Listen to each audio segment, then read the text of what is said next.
Hey guys, welcome to this episode of How's It Made. Today I'm going to be doing a technical design review of the HyperTough 20 volt impact driver from Walmart. If you're not familiar with this brand, it's basically exclusive to Walmart as far as I know, and I think it's considered their higher end. I think they have two brands with similar offerings, and this is supposed to be the better one of the two, if I'm correct. And I just bought this. If you want to know how much it was after tax, less than 50 bucks with the battery and charger and a bit that I'm going to be used to taking it apart, ironically enough. This is for sure going to be on the lower end of tools that I've reviewed on this channel. If you remember, this was our last episode. I'm not positive how much these go for brand new, but it's at least more than double. And so these are both, this isn't a comparison video, but I did want to start off by showing you guys kind of the difference. So 20 volt, 18, so these are the same rough level of power, or supposed to be advertised. And just look at the diameter of this drivetrain versus the diameter of this drivetrain. Look at the finish of this housing, and then look at the finish of this housing. Just to give you an idea of what quality versus economy looks like. So I think this is going to be an interesting video, and let's get to it. So from the outside, number of things are apparent really quickly. This is also like most hand drills, hand tools, has a rubber overmolding, although I hesitate to even call it rubber, because yes, it's softer than the plastic, but it really doesn't have much friction or grip or softness or good texture to it like this Bosch does. This, like, that has a lot of friction to it, and you can tell it just feels good, and it grabs onto you like Velcro, whereas this is just slippery and cheap feeling in every way. And this finish, if I had to guess, I don't think it's going to tell us, because most cheaper items don't have the material listed on them like high-end products do. But if I had to guess from this surface, I'm going to say this is some type of polypropylene. And polypropylene is pretty much the bottom of the barrel material. That it is used commonly in the tool world, but most of the time it's made to make things like toolboxes or housings for cheap tape measures, trays, stuff like that. Normally you wouldn't use polypropylene in something that needs to be tough, especially as tough as an impact drill and the abuse that they can go through. So, well, there might be some clues later on, but that's what I'm gonna guess. This, can you hear that? That feels really gritty and really crappy. And let's see, can you see those machining marks? Yeah, not, most of the time machine parts they'll go through with a finishing pass, and you can see them on this part and on the underside, and that's what just a cheap crappy feel versus very, very nice feel and no machining marks. Let's see what this is. So there's a And just a little aesthetic piece. Can't really have any function being that small. So this is metal. This piece is metal. You can see where the outer finish has been machined away. And you might think of metal as being higher quality than plastic, but that's really not necessarily the case, especially if it's a cheap metal made using a cheap process, like this, probably cast and then post-machined. I would hazard a guess that this part could not stand up to the same amount of abuse that this part could. And if you remember from our last video, this is a high strength nylon 6/6 33% glass filled. So expensive, well engineered in every way, the epitome of high end injection molded plastic. Cheap, the epitome of economy metal. So just to eliminate your preconceptions about whether plastic can be high-end. There's two perfect examples of how it's not necessarily. Yeah, just goodness, that looks cheap. Yeah, I'd be really surprised if this was a nylon. Although a poor quality injection mold you can get stuff to look that bad, but man, it's hard to get a good plastic to look that bad. So, all right, well, let's get into it.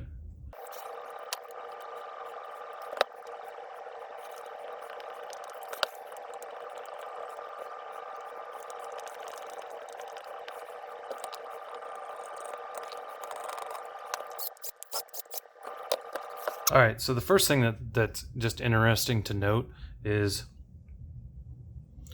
take a look at the difference in the screws meant to be threaded into metal, came from there, versus the screws, let's see, yeah, that are meant to be threaded into plastic, right there. Much bigger thread versus much finer thread, because plastic just doesn't have the strength that metal does, especially this plastic that they used. But this is the first example that had both screws meant for metal and screws meant for plastic.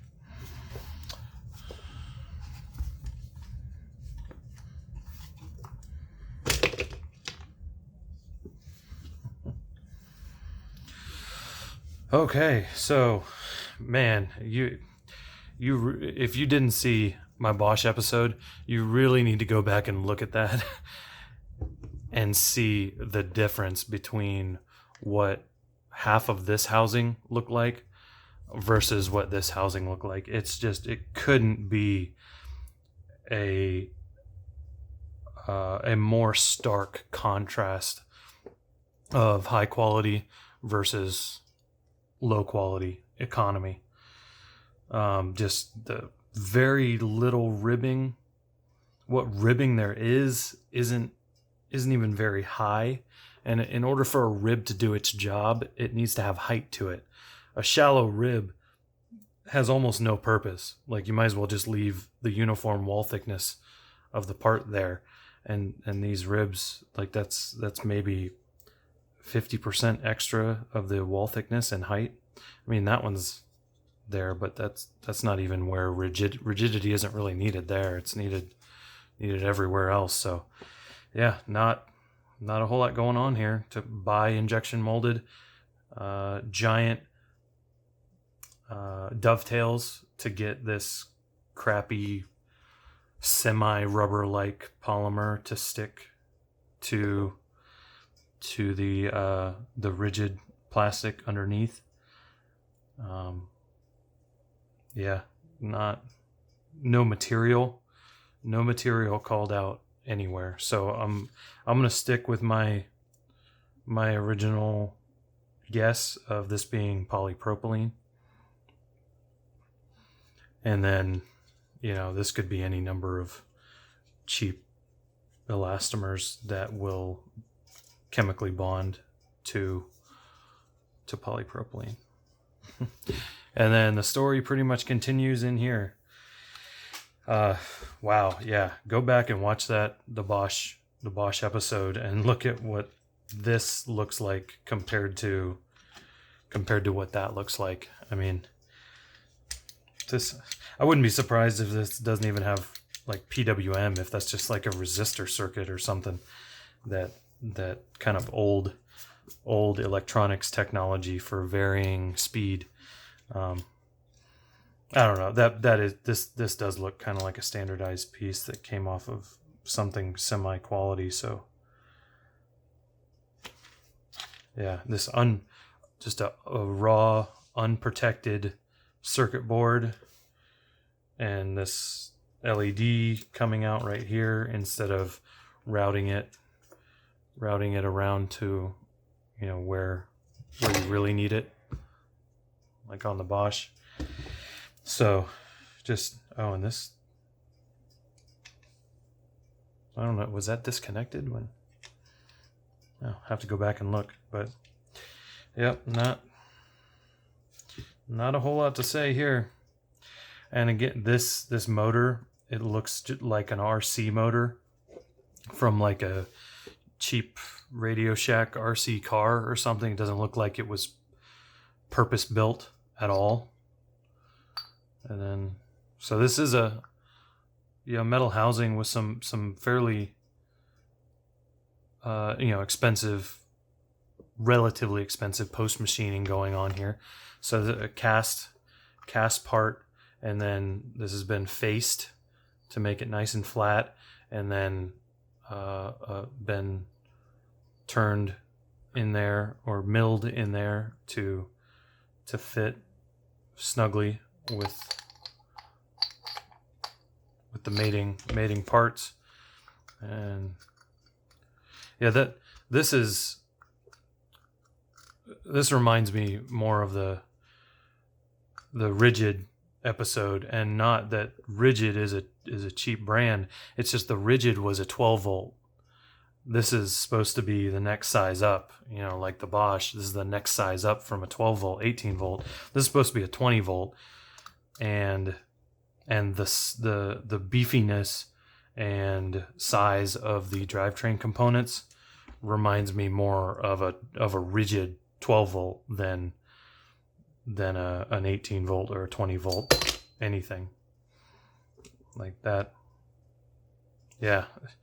And again, the size of that gear versus the size of the Bosch, that's like night and day. This is an interesting way of assembling a planetary gearbox, though. Oh, it's only got two.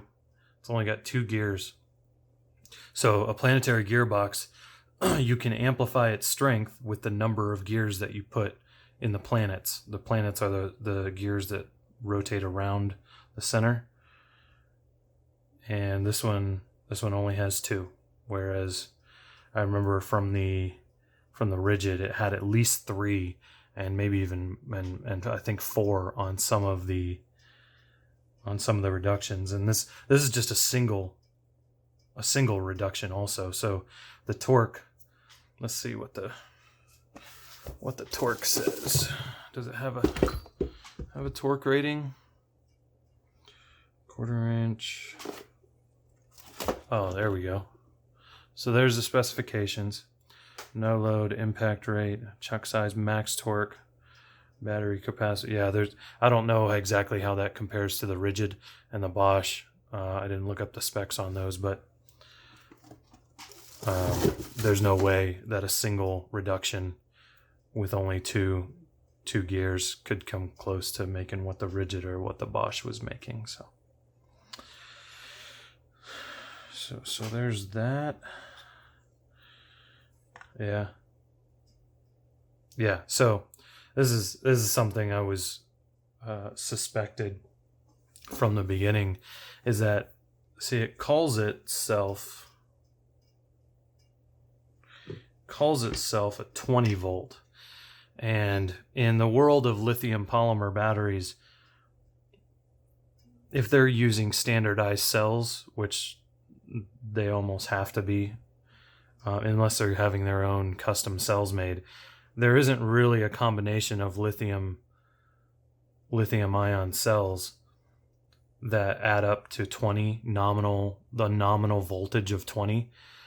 There is 18 is a very common nominal voltage to have, but so what I'm guessing is they're kind of rounding up a little bit. And also when you have a battery fully charged, it's above its nominal voltage, and then when you deplete it, it goes below its nominal voltage. So normally the rating that you label something as is the middle, like somewhere in the middle of what its fully charged voltage is versus its depleted voltage.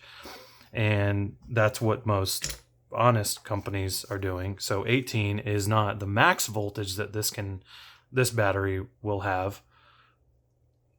18 is just the nominal, or the middle of the road voltage that it'll have. So this thing is trying to, the marketing team decided, well, we'll make this thing seem like it's a big deal by calling it a 20 volt. And really, they got away with it by saying 20 volt max. Why is that not focusing? There we go. By saying 20 volt max, because when the battery's fully charged, then it might be somewhere close to 20 volts. But the motor doesn't lie. The motor is an 18 volt motor. So this isn't really any more powerful from an electrical standpoint than the Bosch, even though it says 18 volt versus 20 volt. And I would strongly hazard a guess that if you measured the amp producing ability of this battery versus that one, that the Bosch and the Rigid would just take it to the cleaners. So if you want to know, I think it was in the specs also, but yeah, 27 watt hours, which is not really amp hours, is what is the more reliable metric for measuring how much power a battery, how much juice or how much capacity a battery has. So the 1.5 amp hours versus, what does this one say? 2 amp hours.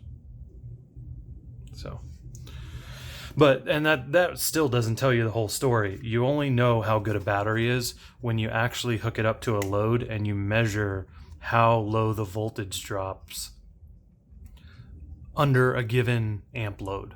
So if you draw 50 amps or 20 amps out of this battery and you draw 20 amps out of this battery, how much does that make the voltage instantaneously drop to? And that tells you how good the battery is. And I'm guessing this one would just absolutely destroy this battery in that type of a test. So, well, I think there's really not a whole lot more to say about this thing. I mean, it's pretty, simplicity can be good in a product design, but not when your simplicity is on the design side. Like, you should put any design should have a lot of planning and effort put into making it a good product, and you can tell that this one really hasn't had a lot of planning and effort put into it. So, all right, guys. Well, subscribe if you like this video. Hit the little bell icon to receive notifications when we post a new video. Leave a comment for me if you liked it or didn't like it, or if you had a question about it that I didn't cover. I'll answer it if I can. Suggestions on other products that you would like me to review in this manner, this technical design review manner, as opposed to, you know, a review about using it in the field or whatnot. These are more reviews from a engineering design perspective, and if you have anything you want me to review from that perspective, let me know. All right, thanks guys, see you next time.